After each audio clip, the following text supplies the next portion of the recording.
What's up, everybody? This is SanchoWest, and welcome to a latest episode of my Last of Us series. This is going to be a tutorial video on how to use the bow and arrow in the Last of Us multiplayer, so pretty much you could be a dominating force with the stealth weapon of this game. I really do love this weapon. It's my favorite by far. I'm going to go over the basics, some strategies. You're going to get it all here, folks, right here. Remember, this is not the end-all, be-all, so please don't hold me to heart on all these tactics. Here we go.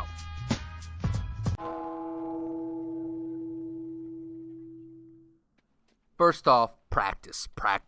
That's right, I'm talking about practice. I want you guys to practice your bow and arrow skills. Right here, I'm just sitting in private match mode just by myself here on checkpoint, and I'm shooting at a soda can machine. That's right, I'm shooting at a vending machine and just practicing my bow and arrow skills. As you see this vending machine right there, it's a perfect target right there, hidden right dead center in the sea. So practice. Now, what I like to do in the aiming, you got to get used to this little circle retinal, or the target retinal, so to speak. It's kind of very difficult to get used to, so that's why I really strongly encourage you guys just to practice and take your time. I mean, that's the only way you're going to get better, and unless you want to get crazy and practice with real people that shoot back at you. So what I did here, I went to checkpoint, I just shot at this vending machine, just playing around, figuring out the rhythm of it and things like that. And here's some basic mechanics. Shoulder switching. You got to make sure you hit the R2, you're facing the right side. It's really that simple. It's something that a lot of people overlook. The next thing, don't spray and pray. No. It just really decimates the accuracy of this weapon. As you can see here, I can't even hit this bomb right in front of me. So don't spray and pray. Let me get a little bit closer. It doesn't work out. You got to fully draw it back as fast as possible. Also here, no creeping corner aiming. That's what I like to call it. You can't creep out. Don't do this. This right here is a little fundamental. I mean, yeah, you can start off like that, but I don't want you guys to use this tactic. The bow and arrow sticks on the side, and people are going to see you. What I want you guys to learn is the pop-out shot, where you quickly pop out and do your business. You go to work. Pop-out shot. Remember that.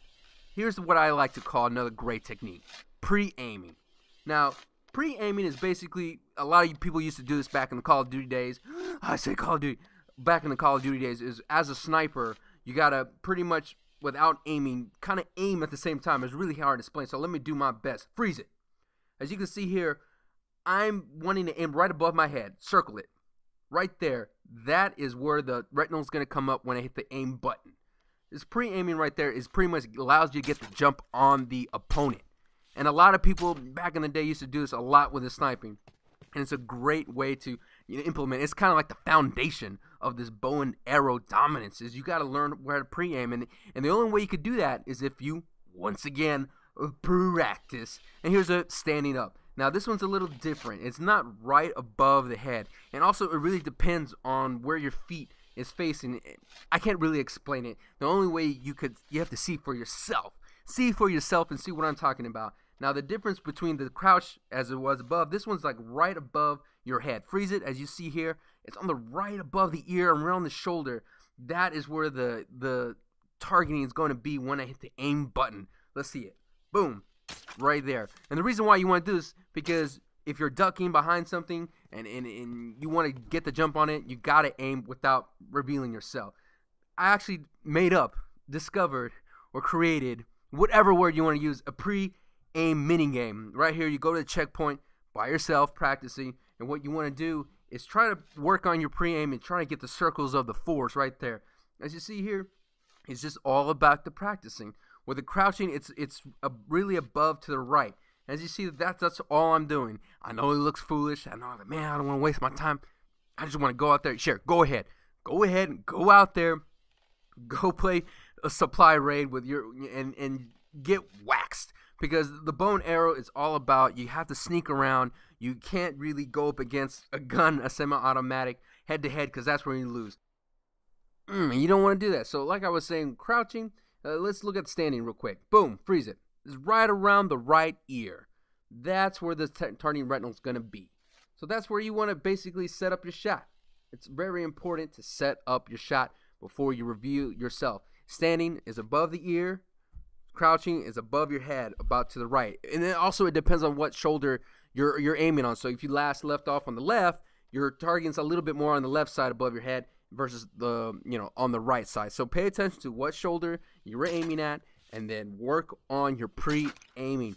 I am dead serious. It makes you such a better dominant player with the bow and arrow. Here's another technique why I want you to learn the pre-aiming, because it sets up for other techniques such as the whack-a-mole or the peekaboo. What you want to do is you see somebody right over there, and as you see, I'm practicing, I'm shooting bombs. You want to practice the pre-aim, get it in the right area, and then adjust quickly. The faster you pre-aim or the more accurate you are with your pre-aim, the less adjustment you have to make when you stick your head out and you know, put yourself in danger. As you see there, I'm practicing right now, getting the rhythm down. Boom! Explosion. And like I said, bottom line, you got to practice. What I just discovered this, that I'm really happy that Naughty Dog allow you to go into private match by yourself. That's not an accident, okay? They want you to go in there, learn the loadouts, learn where all the toolboxes are, so that way you could, like I said in my last video, develop a routine. And, you know, make some nail bombs, put them down everywhere, and just practice your aiming, because you got to get used to the circle, target retinal, and of course you got to get used to, you know, distances, engaging, things like that. That was from a medium distance. Now let's go ahead and shoot from a long distance against the bomb. The nail bomb, you see, is way over there on top of that van. I'm sitting here on the ambulance, and I'm going to go ahead and just practice, not just aiming and shooting. That's not what I want you to do. I want you to practice the the pre-aiming, all the techniques, the pre-aiming, the whack-a-mole or the peekaboo, and just go ahead and dominate. So let's move on to combat.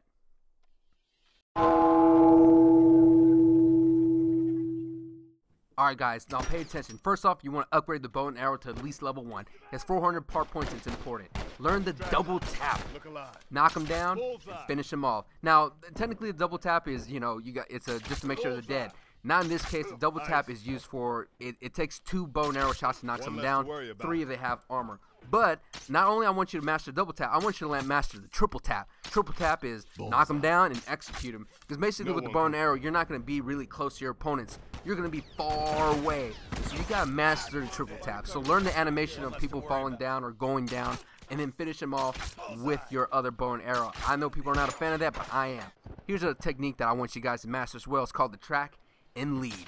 It's just like hunting in real life. You got to lead people with your bow and arrow shot.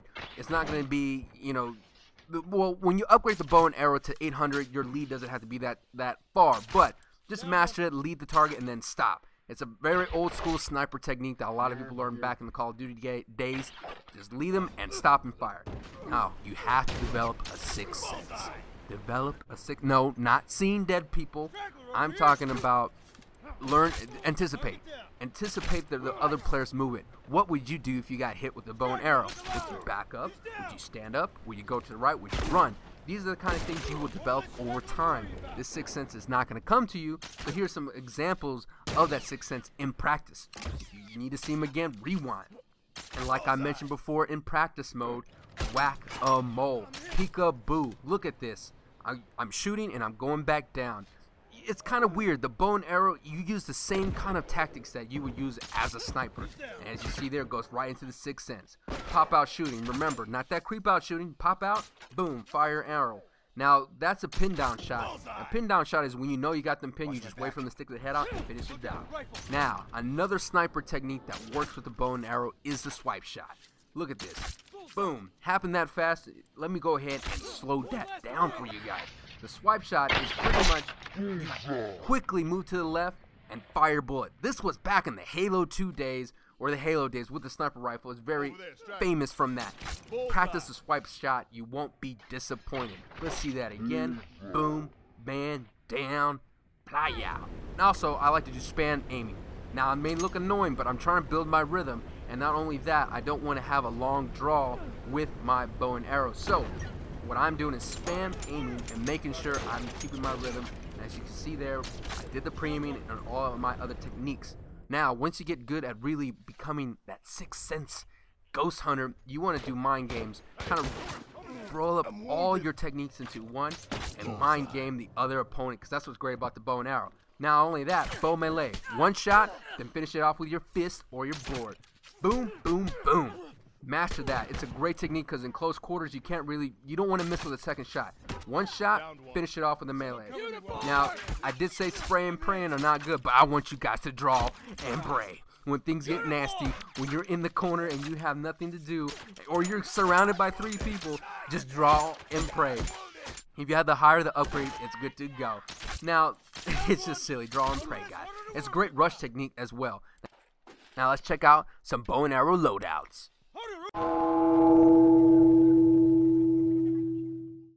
Where manly men, that's right, this is what I like to call the Robin Hood loadout. It's basically the support class for the bow and arrow. Now this is what I feel is the most optimal way to play as a bow and arrow user.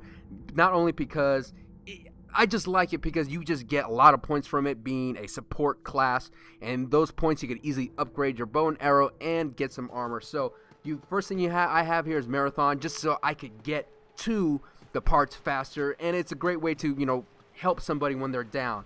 The second loadout that I have is crafting.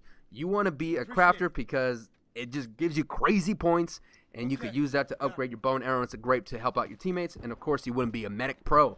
So have the healer on, have the reviver on, and just be around people. That's the most important thing. Just hang out with people and just be the best Robin Hood giver you can. Steal from the rich and give to the poor. So here's some compilation clips of what I have, everything inside together. What makes this Robin Hood class the best, in my opinion, for beginners. If you want to start utilizing the bow, hang out with some people just in case you go down, and then just use the support class and practice the technique. So here we are, I'm bandaging right there. I already crafted something that I'm gonna give to someone, and as you see, we're in a firefight. I'm just supporting right now, and like I said, this is a great way to practice your bow and arrow skills, because not a lot of the attention is gonna be drawn on you. You could easily develop the aiming, the peekaboo and things like that. And as you can see, both of my men go down right there, and I'm like, oh no, that's not gonna happen on my watch. Let me help you. Someone rushes, I stand back up, I miss a shot, it doesn't matter. I go ahead and finish the job out right there with the melee, because I think actually I did hit him right there. I did the bow and melee technique, and yes, I like to execute people with my bows and arrows. I don't want to go out there and get shot at, and there's a lot of crazy pandemonium going on, but that's what I like about the Robin Hood class. It's the reason why I say it's beginner, because it makes you hang out with other people, and that teamwork right there will kind of balance the playing field of using a bow and arrow against guns. And as you see here, things get kind of crazy. You can pull out the gun and finish out the job. That's right. Now let's go on to John Rambo. Woo, John Rambo loadout. Now this is AKA the lone wolf. When you want to be by yourself, you use a Hawkeye technique, so you could go ahead and get that amber glow with the people. You can use the sharp ears, because Rambo, period, could hear anything in the jungle. Let's be real, and of course covert training, so they can't see you, because no one can see John Rambo. So let's go ahead and break them down. You want to be a covert stalker, or covert stalking, so you want to crouch walk wherever you go when you have covert training too. Is very important not to be running willy-nilly. Now we all know Rambo runs, but he's a stalker. The sharp ears is a great way to, because it sees a little bit further. As you see here, I use the implement, boom, knock down that enemy right there, because I see everybody going on. And Hawkeye, the amber is really great. Now I die right here, but it allows you to prep your shot. Now if I was a little bit better and anticipated better, I would have had that guy down. Here's some more examples of the Hawkeye when things are in the foliage, in the jungle, because you know John Rambo could kill people in the jungle like that. And also, as you see there, someone hits him with a Hawkeye. I use that to time up my shot and participate. Now, it's a very difficult loadout, because you're a lone wolf and you're going to be by yourself. So you got to be patient, sneak up on people, but know when you go down, you're going to die. Pretty much, that's it, guys. Thank you guys for checking out this bow and arrow tutorial. This is SanchoWest. I really would appreciate you guys' feedback. Like, share, subscribe. I'm trying to start something here with The Last of Us, and just start something with my channel, and I always appreciate you guys' support. Check me out on Facebook and Twitter. Enjoy, guys. Peace out. Keep on shooting. I have no idea what I just said. That's not my catchphrase, I promise.